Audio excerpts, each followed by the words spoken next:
You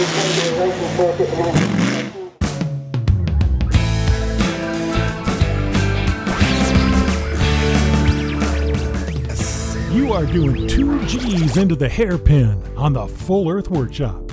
Today it's part 2 as we do a vintage slot car repop. Yeah, we're rebuilding a 1965 Cox Chaparral, one of the coolest slot cars of all time. If you remember, I picked up this little Spin Master on eBay for about $80. They go for about $250 restored, so that's what we're doing here. In episode 1, we opened the box and beheld the beauty of this baby. And now we're going to be taking apart what we have and seeing what can be rebuilt and improved upon. Now remember, we are not going to be building this thing as it was. We're building it as it should be. I did a little bit of research and found a single race where I think all the really cool features of the Chaparral 2 were realized, and that's what we're working toward. Looking at the body now, you can tell underneath the car that there are some little wire channels that are molded into the lower surface, and that's going to tell you that's a genuine Cox body. And we're going to first be taking off the chrome parts here because we've got to scrape some of the chrome off of the bottom of these parts because they really won't stick. They'll fall off under action. And another thing we have to do is protect some of these beautiful parts like this windshield, which I believe is a very nice reproduction. Since Cox slot cars were known to be the best of the best back in the day, collectors have decided to really pay top dollar for each one that is in great shape. And this is for a good reason, too. It was the #1 selling Cox car at the time, and they had a special license with the driver, who was Jim Hall. He actually was a Texas-based engineer, and he also was a driver in Formula One. In 1965, they engineered this thing. It won the 12 Hours of Sebring in a Downpour, shocked the world. At first, Chaparral cars didn't get much respect. Jim Hall would show up in his car, which was really strange looking because of all the ground effects and aerodynamics. It also had a fiberglass chassis when everybody else was doing theirs out of steel. Jim Hall and his partner Hap Sharp were considered kind of a joke until they started winning everything in sight in 1965. And Can-Am races in 1966 and 67 were dominated by the Chaparral 2 and its various incarnations. Take a look here, another look at the wiring detail on the bottom of the car, which guarantees that it's a Cox body and not one from Monogram or one of the other makers. Well, I'm not sure why the first owner decided to do this coral color on the body, so we're going to take care of that right now. All of the Chaparral cars were white with maybe a dark red trim below or black, so we got to make sure this thing goes back to original. There are several different materials that will remove paint from a slot car body without melting the plastic below. A few of them are purple power. You can use brake fluid. I'm using Easy Off oven cleaner. Unfortunately, it's the no fume variety. The kind with the very noxious fumes is actually much more effective.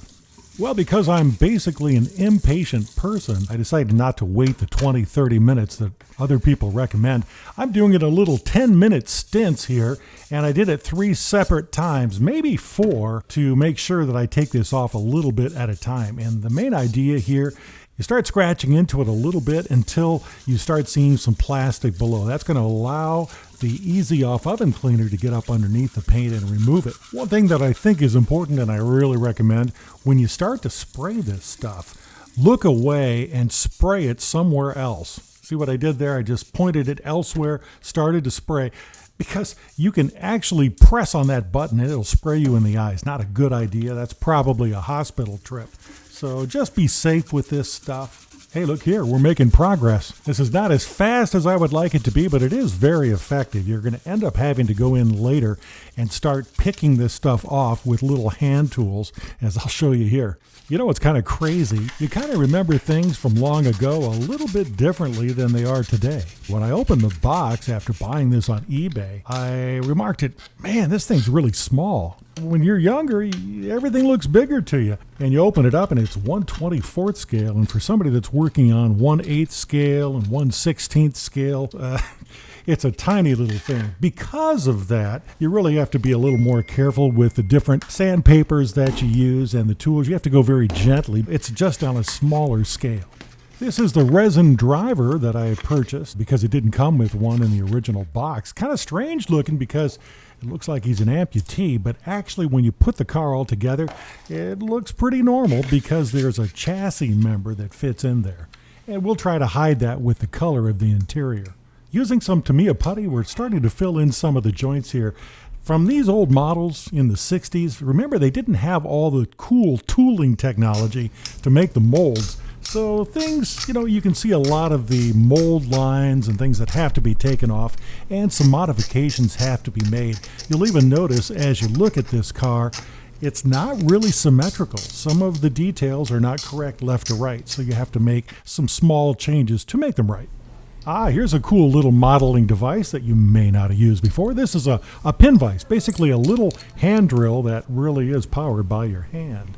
And we're going to use this Pin Vise to put some tiny little holes in the exhaust pipes. These were straight pipes, and this car was incredibly loud, but there was no power sacrificed at all by using a muffler. First thing you want to do is put a little dimple in each top part there, as you saw. Now, you want to try to size it. And I would suggest doing this in stages. First, use a very, very small drill bit. Then, as you just saw, you size it up to what you really need for the final product. And here, I'm trying to leave a little bit of dome in there, and as you see, it's pretty successful. We'll put a little spot of black flat paint in there. It'll look like the real thing.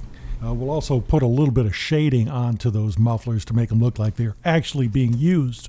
Here is the point where getting realism can get a little bit sketchy because the changes on these cars were not well documented, and really the only way a lot of people remember what happened was through the photographs, but photographers were not there photographing the interior of the car at every race. There actually was a version of this car that had a chrome steering wheel. It was one of the earlier twos. That'll be the one that we are reproducing. We do have chrome on the steering wheel. We're going to have to paint the other sections and possibly put some perforations in it with a very small drill bit. Let's focus in on this reproduction driver. Because these Cox 1/24th slot cars and the 132s were considered to be such good items back in the day, they are worth quite a bit of money now, which means that reproduction parts are available for most of them, including this driver, windshields, all the little stuff that would have broken off when you hit the wall at full throttle. Well, this is actually a pretty good casting of the original part, which was the original Cox Chaparral driver, but you can still see some of the tendrils from the 1960s hanging on for dear life. For instance, the area around the abdomen and things are just not very well resolved. So we're going to try to fix that a little bit with quite a bit of Tamiya putty. Tamiya putty is a really nice material, a little bit different than Milliput because it sloshes into place and dries pretty quickly, but you have to make sure you have little tiny tools to put it into place. And the best way to do that is to make your own tools. I did a long sliver of 3mm styrene and kind of rounded it on the edges, and then I just sloshed this into that little crack. And it takes a little bit of applying and a little bit of fussing to get it into place. But then you try to scrape away whatever you don't need because getting in there with a little bit of sandpaper can be tricky. To make this driver look as accurate as possible for the race that we're trying to depict, I'm going to try to add in little seat belts and details to his helmet that were a little bit different race to race. Well, here's a good example. The only thing that separates us from the apes, well, except for DNA, is the ability to make little tiny tools so you can sand on 1/24th scale drivers. And why do we work so hard? Making a little 1/24th scale driver look so good when most people will not even notice? Because God knows. And so our little guy doesn't lose his head at high speeds. We're going to put him in with a dab of super glue and then give him a jet blast of kicker. He deserves nothing less. And we're going to leave you here until the next episode when we start to paint this thing. If you like this strange and slightly nerdy content, make sure you subscribe and like us. We'll see you soon.